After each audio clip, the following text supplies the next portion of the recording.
Donc après avoir passé en revue les différentes options que vous avez dans le ruban, nous allons maintenant voir les barres d'état et de propriété que vous avez dans votre espace de travail.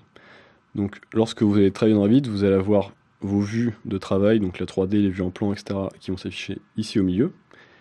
Et sur les côtés de votre écran, vous allez avoir les propriétés, donc la fenêtre de propriété qui est très très importante dans Revit, et l'arborescence de projet, qui est tout aussi importante. Donc dans l'arborescence de projet, c'est le répertoire en fait de votre projet. Donc vous allez avoir ici plusieurs onglets qui vont séparer donc tout ce qui est dans votre projet. Donc très important ici, donc les vues. Donc les vues, c'est ici que vous allez circuler, par exemple dans ce projet, donc c'est en anglais mais c'est pas très grave, vous allez avoir toute la partie discipline. Donc pour aller sur mon niveau 1 HVAC, je vais ouvrir ici dans mon arborescence la vue niveau 1 HVAC. Si je veux l'ouvrir dans une autre discipline, par exemple en plomberie, je vais aussi devoir ouvrir ici mes sous-onglets et hop, ouvrir le même plan en plomberie. Donc on va voir comment créer des vues ici dans cette arborescence et la personnaliser. Donc ici vous allez avoir toutes les vues de votre document. Par la suite, vous avez un onglet légende où vous allez avoir les légendes de votre projet. Donc que ce soit des légendes en électricité ou en ventilation, etc. Donc ce sont des légendes que vous allez par la suite placer sur les feuilles. Donc par la suite, vous avez les nomenclatures. Donc les nomenclatures sont les quantitatives de Revit, donc les extractions de données que vous allez pouvoir faire sur votre projet. Vous allez les retrouver toutes ici dans votre arborescence sous l'onglet nomenclature. Donc, si j'en ouvre ici par exemple, vous avez ici une nomenclature des débits d'air par espace. Voilà.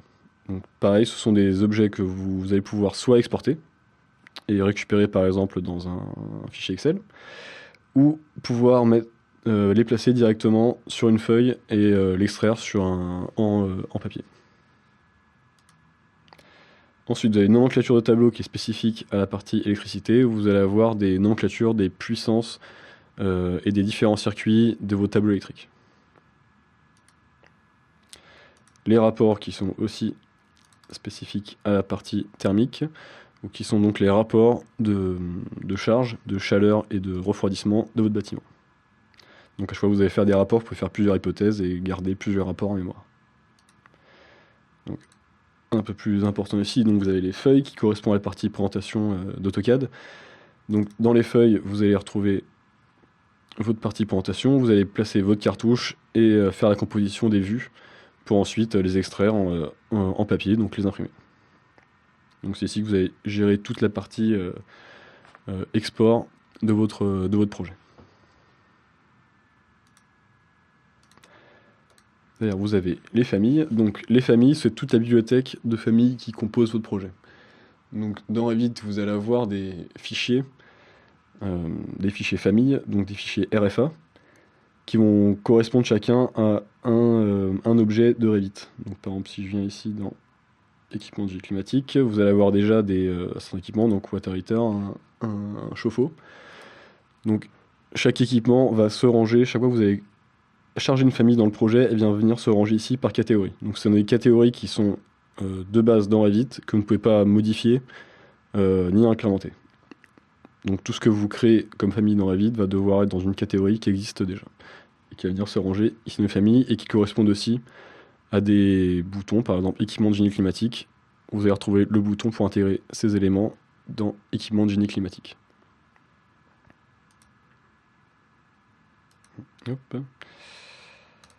Les groupes, nous allons revenir dessus, mais vous pouvez créer des groupes dans Revit. Ce sont des groupes d'objets que vous gardez entre eux et que vous pouvez réutiliser dans d'autres projets ou dans votre projet. Et derrière, vous avez une dernière option ici, les liens Revit, qui sont les liens que vous mettez en Xref, par exemple, comme sur AutoCAD. Et vous allez aussi retrouver tous les liens que vous allez mettre, par exemple le lien architectural, structure et des autres disciplines que vous allez lier à votre projet. Donc, je vais revenir ici. Donc dans cette barre, qui est sous la barre du ruban ou au-dessus en fonction de votre projet. Vous allez avoir la barre d'accès rapide. Donc ce sont toutes les fonctionnalités de base de Revit, donc d'enregistrer, ouvrir, etc. Et d'autres fonctionnalités, donc par exemple pour annoter ou faire des dimensions, donc toutes les fonctions qui sont ici, vous pouvez en rajouter ou les supprimer de la barre d'accès rapide. Donc s'il y a une fonctionnalité que vous utilisez très régulièrement dans Revit, vous venir ici, faire un clic droit, ajouter à la barre d'accès rapide, et vous allez avoir cette fonctionnalité directement dans votre barre. Pour l'instant, je vais l'enlever. Cette barre, donc, vous pouvez bien sûr la personnaliser, donc en cliquant ici, personnaliser la barre d'outils rapide, et changer la position des différentes fonctions que vous allez rajouter à cette barre.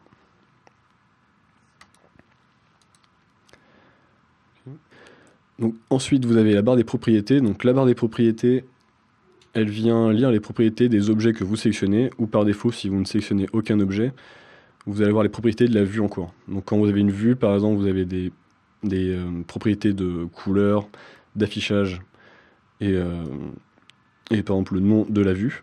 Donc tous ces paramètres-là, vous allez les retrouver ici, dans la barre de propriétés. Et lorsque vous sélectionnez un objet, il va donc sélectionner l'objet ici, et afficher les propriétés relatives à cet objet dans la barre des propriétés. Donc vous allez retrouver par exemple pour une CTA, sa puissance, son débit d'eau glacé, etc.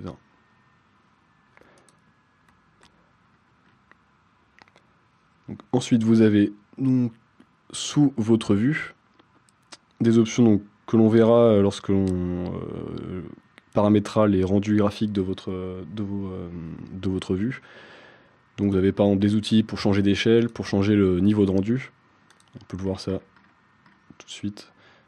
Par exemple, si je passe sur un niveau de rendu faible pour Revit, pour la partie canalisation, chemin de câble et gain, il va passer tous ces éléments-là en filaire. Voilà. Donc ça permet en fait d'alléger ou de détailler plus votre document. Et ensuite, ici, vous avez les styles visuels, donc qui permettent de changer le rendu. Donc, comme les styles visuels d'AutoCAD, vous pouvez rajouter, changer le style visuel en réaliste pour afficher les matériaux de vos équipements s'ils sont renseignés. Les éléments qui suivent ici, donc trajectoire du soleil, ombre et le dialogue de rendu. Donc, c'est les paramètres qui vous permettent de changer les rendus graphiques, donc par exemple afficher le soleil et l'ombre, vous allez avoir l'ombre de vos équipements en fonction d'une heure de l'année. Donc ça peut permettre par exemple de faire des rendus pour l'éclairage d'une salle, pour simuler l'éclairage d'une salle. Donc les rendus, avec cette petite boîte ici, chez les boîtes de rendu, vous allez pouvoir créer des rendus très détaillés de votre bâtiment. Les options qui restent ici, cadrer la vue, masquer, isoler, afficher les éléments cachés, etc. On les verra lors du paramétrage des vues dans une vidéo à suivre. Et donc il reste les options qui sont tout en bas de votre Revit, qui correspondent ici dans une première partie au sous-projet. Donc là elle est grisée parce que je travaille sur un fichier local. Lorsque vous allez travailler sur un fichier en réseau, vous allez avoir ici une sélection des différents sous-projets dans lesquels vous pouvez travailler. Pareil, ici vous allez avoir une gestion des variantes. Donc dans Revit vous allez pouvoir créer plusieurs options de modélisation sur un même espace que vous allez gérer avec une option de variante. Et ici vous avez certains outils qui sont assez utiles, qui correspondent aux sélections de Revit, donc ce que vous pouvez ou pas sélectionner. Donc lorsque on va utiliser par exemple l'insertion des liens Revit, on va venir changer ici quelques paramètres pour faciliter la sélection et l'utilisation de votre projet.